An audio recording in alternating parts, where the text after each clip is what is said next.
tarde, quase boa noite. Eu agradeço imensamente as palavras do Dr. Célio, mas ele faz isso e fala assim porque somos amigos, né? Eu quero agradecer imensamente a organização do evento, na pessoa do Dr. Rodrigo Fortunato, que gentilmente me encaminhou o convite, o qual aceitei plena e prontamente, tenho sim, muito obrigado, plena e prontamente. É uma enorme satisfação poder me dirigir aos senhores congressistas com o respeito que os senhores merecem. Tratarei daqui de um assunto que tem causado muita discussão, muita polêmica, mas o meu papel será de criticar as críticas que se lançam a partir do modelo que foi novamente estabelecido. E eu gostaria, então, de retroceder muito pouco tempo. Gostaria de retroceder 10 anos, 30 anos, inicialmente, a partir da Lei 7.701, que falava do cabimento do recurso de revista. E essa lei trata especificamente da ideia de que, quando certo dispositivo de lei federal tivesse uma interpretação diversa, no mesmo Tribunal Regional do Trabalho, e insisto na ênfase porque essa é a questão fundamental, ou de outro Tribunal Regional do Trabalho, seria possível admitir o recurso de revista pela divergência jurisprudencial. Aparentemente, diante dessa possibilidade estabelecida pela Lei 7.701, não havia a necessidade da uniformização dos tribunais regionais do trabalho da sua jurisprudência. Esse é um fato que precisa ser lembrado ao longo do tempo. Se a gente avançar alguns anos depois, em 1998, nós teremos a lei que modifica novamente o recurso de revista e a sua admissibilidade, que é a Lei 8.756 de 98, que trata, evidentemente, do cabimento do recurso, e me refiro ao dispositivo que fala da divergência jurisprudencial. Nesse momento, o cabimento do recurso de revista só seria possível quando certo dispositivo de lei federal recebesse a interpretação diversa de outro TRT. Logo, aquilo que mencionei inicialmente, que bastava a divergência interna entre as turmas no tribunal, já não era mais possível a revista ser admitida com essa característica. Surge, então, essa nova dificuldade na interposição do recurso de revista, e o parágrafo 3º do artigo 869, naquele momento, obriga os tribunais a uniformizarem a sua jurisprudência. O fato é que essa determinação, lá nos idos de 1998, e até muito recentemente, nunca foi rigorosamente observado pelos tribunais. Os tribunais nunca deram, de fato, essa atenção que estabelecia a Lei 998. Tanto não deram que, mais um pouco adiante no tempo, tivemos a Lei 13.015, de 2014, que mencionava que o cabimento do recurso de revista deveria acontecer quando certo dispositivo de lei federal recebesse interpretação diversas de outros TRTs, como a lei anterior, ou da SDI ou do TST. A novidade vem pela obrigação da uniformização da jurisprudência. Por que a novidade? Porque cansou o TST de ter que decidir ele próprio, em grau de recurso de revista, qual era a tese prevalecente no tribunal. Ora, se os tribunais regionais do trabalho não foram obrigados a uniformizar a jurisprudência, e depois que foram, não levaram isso ao grau de precisão que a lei determinava, o TST disse o seguinte: eu aprecio o recurso de revista, mas a partir de uma certa tese. E se eu identificar aqui no TST que existem duas teses divergentes entre o tribunal, não me darei ao trabalho de escolher a qual deva ser. Vou devolver o material ao tribunal, o recurso de revista será devolvido, e deve, daí, então, o Tribunal Regional iniciar um processo de uniformização de jurisprudência, a partir do IUJ, que se costuma mencionar, e a partir da tese que resultasse do incidente de uniformização de jurisprudência, é que o recurso de revista seria comparado com relação a outra tese. É nesse sentido que se tem a tese. Então, não havia, nesse caso, curiosamente, a possibilidade de se uniformizar contrariamente à súmula. É uma situação curiosa. Diferente, porque se o TST propõe que os tribunais regionais do trabalho organizassem e uniformizassem a sua jurisprudência, o fizesse desde que respeitasse tudo aquilo que havia sido construído anteriormente pelo TST. Foi uma situação relativamente incomum, poderia ter sido superada. Mas caberia ao TST, na esteira da Lei 13.015, uniformizar as divergências entre os tribunais. Seguimos, então, para uma outra novidade, que é a reforma trabalhista, a Lei 13.467, que diz que o cabimento do recurso de revista vai acontecer quando certo dispositivo de lei federal receber interpretação diversa de outro TRT, ou da SDI, ou do TST. Revoga expressamente a uniformização interna para aplicação da IUJ. A revogação expressa. Isso parece ser uma novidade? Isso parece ser uma situação completamente nova? Não. Nós vimos que há 30 anos atrás não havia sequer a obrigação da uniformização da jurisprudência. Não há, pela revogação expressa do parágrafo 3º do artigo 869, a obrigação formal, estampada na lei, evidentemente, de se propor a uniformização interna. Impõe algumas limitações na lei para estabelecer ou alterar súmulas, são aquelas de que vou tratar daqui a uns minutos, e descreve quais são os indicadores legais de transcendência, finalmente, porque a transcendência já era matéria específica já tratada. O fato é que o incidente de uniformização de jurisprudência da Lei 13.015, os seus parágrafos 3º, os seus parágrafos 4º, o seu parágrafo 5º e o parágrafo 6º foram expressamente revogados pela lei. Eu repito, foram expressamente revogados pela Lei 13.467. Ou seja, a aplicação nas causas de competência de trabalho do que couber no incidente de uniformização de jurisprudência, que era previsto na lei anterior, deixou de ter validade. A determinação para o retorno dos autos à Corte de origem, para que proceda a uniformização jurisprudencial, que estava previsto no artigo 4º, foi expressamente revogado. A possibilidade de se emitir juízo de admissibilidade do recurso de revista pelo relator mediante as decisões recorríveis também foi expressamente revogado. E, finalmente, servirá a ideia de que servirá como paradigma para viabilizar o conhecimento do recurso de revista daquela decisão em que o tribunal estava obrigado a uniformizar, também foi expressamente revogado. Bom, se foi expressamente revogada, porque assim consta da Lei 13.000, a Lei da Reforma Trabalhista, a gente tem a ideia de que é provável, é possível, que a instrução normativa 41 do Tribunal Superior do Trabalho tenha cometido alguns deslizes. Diz lá o artigo 18. É dever dos tribunais regionais do trabalho uniformizar a sua jurisprudência, faz incidir subsidiariamente ao processo do trabalho o artigo 926 do CPC. Só aqui a gente já esbarra em dois conceitos que eu mencionei. Primeiro, não há obrigação legal dos tribunais uniformizarem a jurisprudência e não é a primeira vez que essa situação acontece. Essa situação legal, expressa.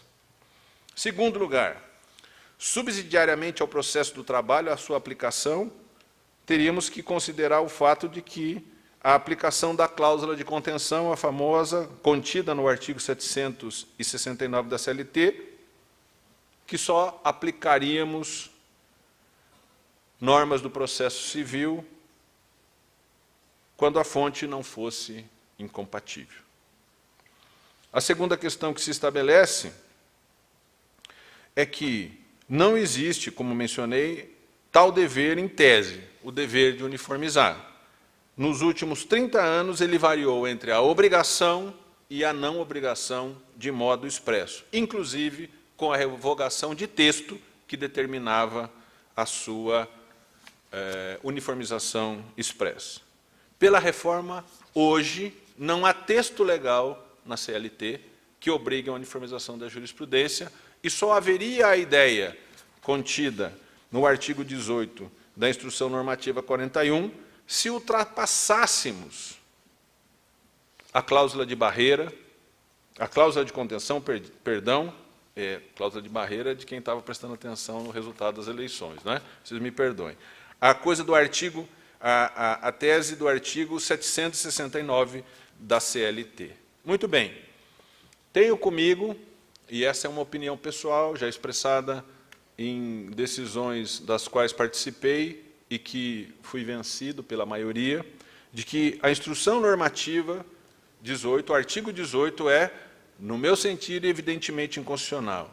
E o motivo principal é porque ela represtina administrativamente uma norma expressamente revogada pela reforma trabalhista. A lei de introdução do Código Civil, lá, a lei 4657, explica muito bem. Nós temos aqui na sala, me permitam os mais antigos, alguns estudantes, e quem não lembra bem o que é represtinar, nos livros de doutrina, os senhores encontrarão assim: a lei 2 ou a lei B revoga a lei 1 ou a lei A, e depois a lei 3 ou a lei C revoga a lei 2 e a lei B, ou conforme queiram, conforme o exemplo. E o fato de se revogar a lei que revogou a original só pode restituir direitos e obrigações previstas na primeira lei, na lei A ou na lei 1, se expressamente a lei 3 ou a lei C fizer menção a isso. É o que está no Código, na lei de introdução do Código Civil. E não é possível represtinar a lei quando propõe, lá no artigo 18, de que, no seu parágrafo 1º, de que os incidentes de uniformização de jurisprudência suscitados ou iniciados antes da vigência da Lei 13.467 no âmbito dos Tribunais Nacionais do Trabalho ou por iniciativa e decisão do Tribunal Superior do Trabalho deverão observar e serem concluídos sob a égide da legislação vigente ao tempo da interposição do recurso, segundo o disposto dos respectivos regimentos internos.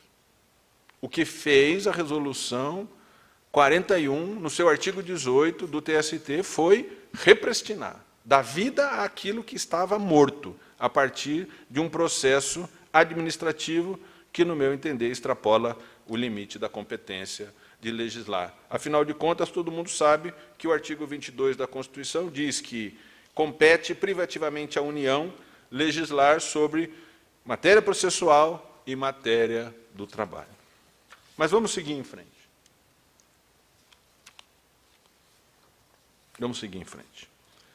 A reforma trabalhista tem reorientado e reorientou completamente a organização da possibilidade de se concluir por súmulas de entendimento. A modificação foi total em relação ao procedimento anterior e traz 2 pontos fundamentais que valeria a pena destacar.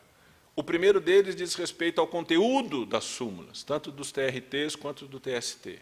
E o segundo seria com relação ao procedimento de se estabelecer ou de se alterar súmulas. Com relação ao conteúdo das súmulas, diz o artigo 8º de que não poderão as súmulas e os enunciados de jurisprudência, no parágrafo 2º, editados pelo Tribunal Superior do Trabalho e pelos Tribunais Regionais do Trabalho, não poderão restringir direitos legalmente previstos, nem criar obrigações que não estejam previstos em lei. Eu ouvi de um colega uma frase que gostaria de ter cunhado. Diz ele assim: não vale o interpretado sobre o legislado, né? Fazendo uma grande brincadeira com o que a gente costuma fazer nos tribunais. Mas não é minha frase. Eu lamento, mas não é minha frase. Mas se a gente seguir na interpretação e prestar atenção no artigo 702, nós podemos concluir que, sobre o procedimento de elaboração das súmulas, estabelece que, na letra F, o inciso 1º, estabelecer ou alterar súmulas ou outros enunciados de jurisprudência pelo voto de pelo menos 2/3 dos seus membros, caso a mesma matéria tenha sido decidida de forma idêntica por unanimidade, no mínimo por 2/3 das turmas, por pelo menos 10 sessões diferentes em cada uma delas, podendo ainda a maioria dos 2/3 dos seus membros restringir os efeitos daquela declaração ou decidir se ela só tem eficácia a partir da publicação do diário. Esse procedimento de elaboração das súmulas tem sofrido profundas críticas a respeito da matéria. As primeiras críticas que dizem respeito ao conteúdo da reforma e ao conteúdo dessa norma fazem referência ou à tese da lei injusta ou à cláusula de retrocesso social. Sobre o procedimento, a crítica é um pouco diferente. Dizem que se dificulta enormemente a uniformização da jurisprudência, que garante o direito de veto pela minoria e de que retrata uma postura ideológica daqueles que fizeram a reforma, demonstrando um viés de vingança. Os senhores encontrarão críticas a esse procedimento que se referem como crueldade do legislador. É preciso que a gente use aqui a ideia que os alemães têm, sempre os alemães nos ensinando, eles têm uma palavra que eu me recuso a pronunciar porque sempre faço errado.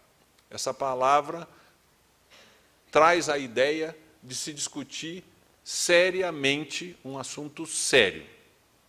Essa ideia exclui outras duas, de se discutir seriamente assuntos que não merecem ser discutidos seriamente, ou de se discutir banalmente assuntos que sejam sérios.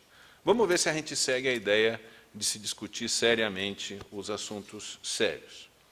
Outras duas críticas que têm sido feitas à reforma e a esse procedimento são um pouco mais novas, das quais eu ainda não consegui me debruçar com profundidade. A primeira delas trata da superioridade das normas do novo Código de Processo Civil para toda a justiça brasileira. É uma tese completamente nova do ponto de vista da doutrina trabalhista, mesmo porque busca-se negar a cláusula de contenção, renunciando tudo que se defendeu tradicionalmente a respeito da incorporação de normas processuais à justiça do trabalho. Basta que se pegue os antigos escritos de quem quer que seja que atualmente critique, que em certo momento defendeu vigorosamente a cláusula de contenção. O segundo, outro aspecto de críticas que tem recebido sobre a formulação de súmulas, mais modernamente, é o contorno de obstáculos para a criação das novas súmulas por conta daquelas exigências, unanimidade, 10 sessões, 2/3 da turma. Essa ideia, evidentemente, também nega a cláusula de concessão, e a pergunta que haveria de ser feita é: o que é que se pretende contornar? A participação dos advogados? O que é que se pretende contornar?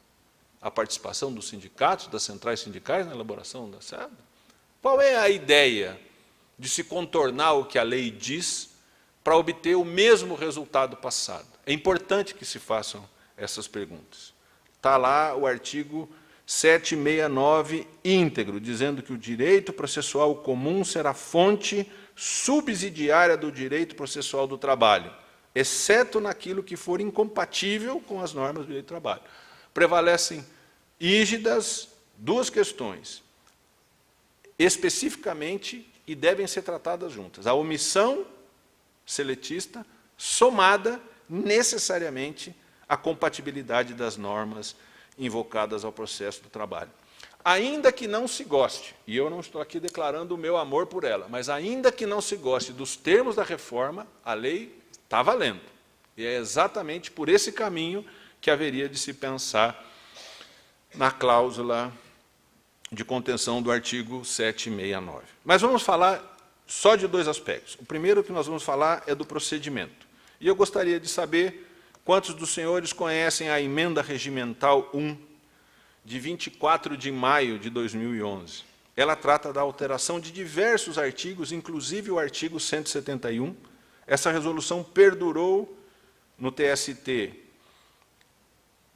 desde 20 de novembro, até 20 de novembro de 2017, quando o TST implantou o seu novo regimento. Ela teve a duração exata, a Emenda Regimental número 1 de 2011, por 6 anos e 6 meses. E por que é que eu estou resgatando esse assunto? Vamos ver do que fala a tal norma. Artigo 1º. Proposta de instituição de nova orientação jurisprudencial da seção especializada em dissídios individuais deverá atender a um dos seguintes pressupostos. 10 acórdãos da subseção respectiva reveladora da unanimidade dos casos. 2, 20 acórdãos da subseção respectiva prolatados por maioria de 2/3 dos integrantes. Ora, quando alguém diz que há crueldade no texto legal, faltou interpretar que a ideia essencial do que está na reforma já havia sido prevista no regimento interno do Tribunal Superior do Trabalho e perdurou por 6 anos e meio. E não há crítica vigorosa nem da jurisprudência, nem dos doutrinadores a respeito dessa matéria que se possa encontrar. Não existe. Convém aqui que lembremos aquela palavra dos alemães que os senhores sairão daqui sem ouvi-la, porque eu vou continuar me recusando a pronunciá-la, mas a não ser a buscar dos senhores a ideia do que esteja acontecendo. E mais, diz lá o parágrafo único da tal emenda regimental 2011. Os acórdãos catalogados para fins de adoção de precedentes normativos de orientação jurisprudencial deverão ser de relatores diversos, correspondente a pelo menos 2/3 dos integrantes dos respectivos órgãos fracionários do tribunal, e ter sido proferidas em sessões distintas, realizadas, no mínimo, em 18 meses. O TST usou por 6 anos e meio procedimento hoje criticado, em grau de crueldade, idêntico. Aliás, a meu sentir, mais difícil do que estabelece a atual norma. Falemos agora sobre as críticas sobre o conteúdo. As principais delas são a cláusula de não retrocesso social. Essa tese começa na Alemanha, no final da década de 60, passa por uma profunda crise econômica. Os direitos sociais alemães não estavam previstos na legislação garantidora, e a ausência da previsão permitiu a construção da tese do não retrocesso social. Era dito o seguinte: em que pese aqueles direitos que estávamos habitualmente acostumados não estarem previstos expressamente nos textos legais, não é possível que retornemos a uma situação anterior, não é possível se obter o retrocesso social por força da crise econômica. E naquele momento nasce, na doutrina, a ideia de que não pode haver o retrocesso social.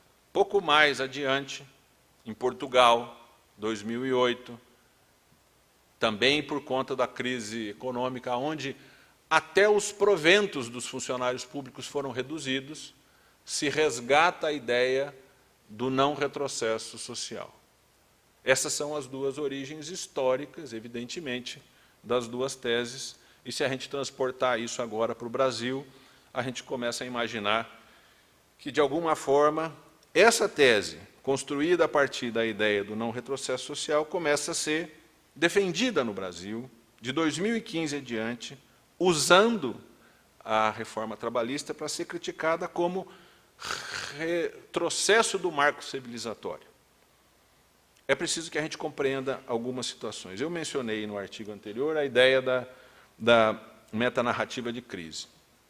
Todos aqueles que constroem e falam a respeito da cláusula do não retrocesso social mencionam que ela pode acontecer e ser rompida a partir de um ambiente de crise. E só nesse ambiente de crise seria possível permitir o retrocesso social. Mas aqui no Brasil temos lá o artigo 7º, caput da Constituição, que diz que os direitos dos trabalhadores urbanos e rurais, além de outros que visem a melhoria da sua condição social. Há uma proibição naqueles que defendem a tese, nesse artigo, de modo expresso. Mas vamos pesquisar de um outro modo. Entre 2003 e 2015, a legislação trabalhista brasileira sofreu um forte potencial flexibilizador. Eu vou enumerar aos senhores algumas das leis que foram promulgadas nesse período em que não há registro de doutrina e de jurisprudência contrária a elas, que tenha usado o argumento do não retrocesso da cláusula social. O primeiro deles é o desconto de empréstimo bancário direto no salário. Aonde teria ido parar a intangibilidade salarial que muitos defenderam. Não há crítica a respeito desse assunto. Procurem na doutrina e na jurisprudência se há resistência a essa lei que permitiu esse direito de o patrão avançar no salário do empregado a partir de um empréstimo bancário, contrato civil, direto no contrato do emprego. Não há defesa dessa tese. Extinção do regime previdenciário público e taxação dos inativos. Não há crítica sobre retrocesso social a respeito dessa matéria. Contratação de jovens por prazo determinado. É uma legislação do período a que mencionei aos senhores. Não há também resistência nem da doutrina, nem da jurisprudência sobre esse assunto, usando a tese do não retrocesso social. A lei de falência, que não deu preferência aos créditos trabalhistas, ou deu de modo absolutamente limitado, não há registro na doutrina e na jurisprudência de resistência da aplicação dessa lei a partir da tese do não retrocesso social. Outras matérias. Trabalho intelectual por pessoa jurídica. O Simples Nacional que dispensa exigências formais a respeito dos contratos de trabalho. Domésticas sem fundo de garantia, sem multa de 40%, sem salário família e sem seguro-desemprego. Não há quem tenha criticado essa lei com base na cláusula de não retrocesso social. Ao contrário, ela foi defendida como uma cláusula de avanço social, de avanço do marco civilizatório. Motorista sem vínculo trabalhista. Redução de intervalo com negociação. Trabalho aos domingos para o comerciário.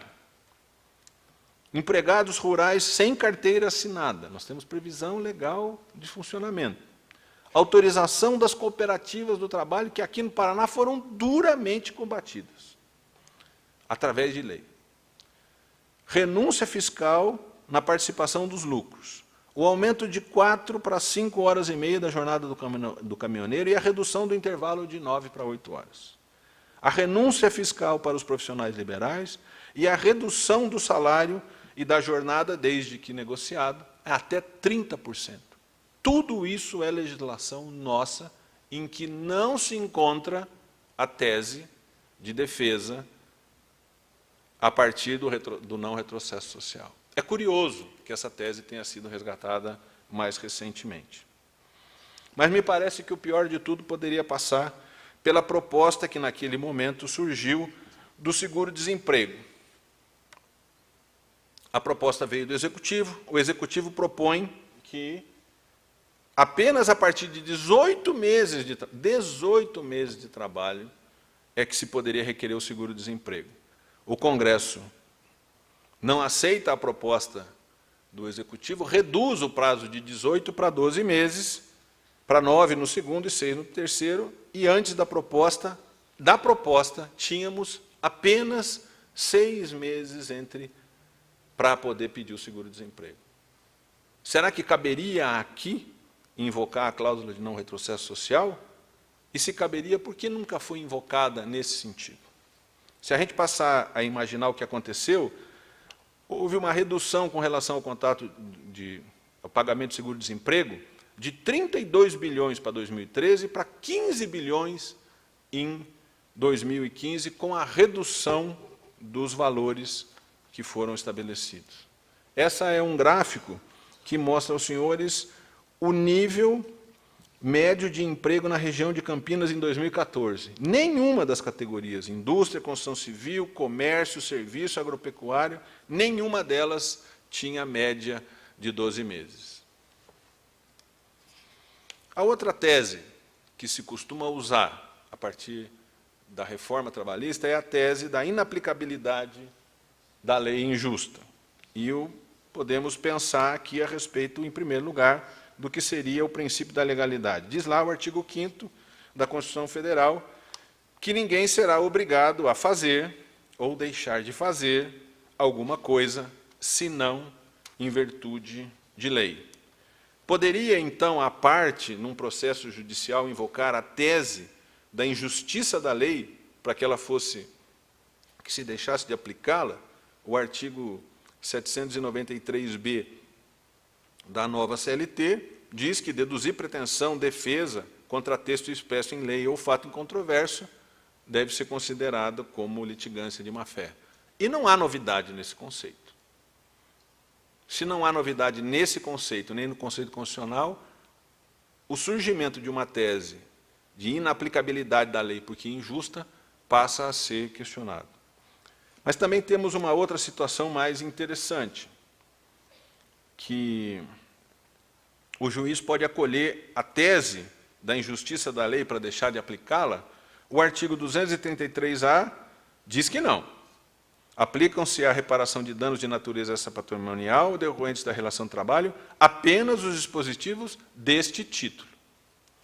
O artigo 442b diz que a contratação de autônomos, cumpridas por esses todas as formalidades legais, com ou sem exclusividade, de forma contínua ou não, afasta a qualidade do empregado previsto no artigo 3º da Constituição. Aqui não importa o mérito da qualidade ou não da lei. O que importa é a crítica que se faz à lei e a crítica que eu estou fazendo a essas críticas. Vejamos aqui, e eu estou caminhando para o fim aqui, porque o meu relógio já está piscando aqui, mas falta um detalhe específico que gostaria de tratar com os senhores. A visão positivista da administração da justiça em nome do povo trata da eventual injustiça da lei, porque ela não deveria afetar a sua validade. Pouco importa. Mas o direito natural diz que o direito não se resume apenas à aplicação da lei, mas à ponderação entre a justiça, o bem comum e a segurança. O fato é, o que é que aconteceu com a flexibilização do pensamento positivista? Radbruch, aqui todo mundo estudou, inclusive os estudantes, foi um grande filósofo, jurisconsulto, que nasceu na Alemanha e defendeu a inaplicabilidade da lei injusta por conta da sua experiência pessoal em relação ao nazismo. Ele dizia que se o positivismo prevalecesse para explicar o Estado nazista, ele deveria ser considerado um assassino.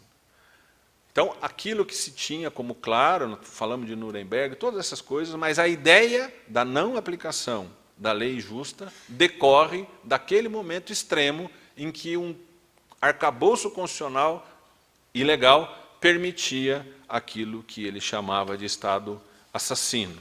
Se a gente andar mais um pouquinho, a gente vai encontrar em Coimbra o Castanheira Neves, que também é um professor de lá, nascido em 1929, e que enfrentou dois grandes problemas. Enfrentou a ditadura em Portugal, em 1926, e encontrou a Revolução dos Cravos, e ele também fazia a mesma crítica que Radbruch fazia. Dizia que o arcabouço legal em Portugal estava autorizando um Estado assassino. Por isso, o juiz não deveria aplicar a lei que estava em vigência. Muito bem, a gente então passa a compreender que é preciso que negar a aplicação de uma lei reguladora de espécie não é possível fazer, a não ser que enfrentemos situações muito específicas. E também é possível completar a ideia de que a imparcialidade do juiz não vem da comunicação das suas convicções políticos, socio-ideológicas, da sua neutralidade com o julgamento do processo. Ele não se aplica à lei, a não ser que ela seja inconstitucional. Eu espero ter dado para os senhores alguns argumentos a respeito daquilo que penso, ter provocado dúvida em algumas pessoas e, quem sabe, até algumas restrições em respeito do meu pensamento, mas é preciso que a gente se posicione correta e adequadamente a respeito das críticas. Não nos deixemos levar pelas críticas que são apresentadas sem antes enfrentá-las. As críticas que foram feitas à reforma, usando essas novas duas teses, que são antigas, jamais, ou foram usadas tão vigorosamente, ainda que tenhamos passado por um período de grande flexibilização que antecedeu a reforma trabalhista. Os senhores não encontrarão uma doutrina vigorosa, nenhuma jurisprudência vigorosa, quer pela inaplicabilidade da lei injusta, quer pela inaplicabilidade ou a ausência de aplicabilidade pelo retrocesso social. Muito obrigado.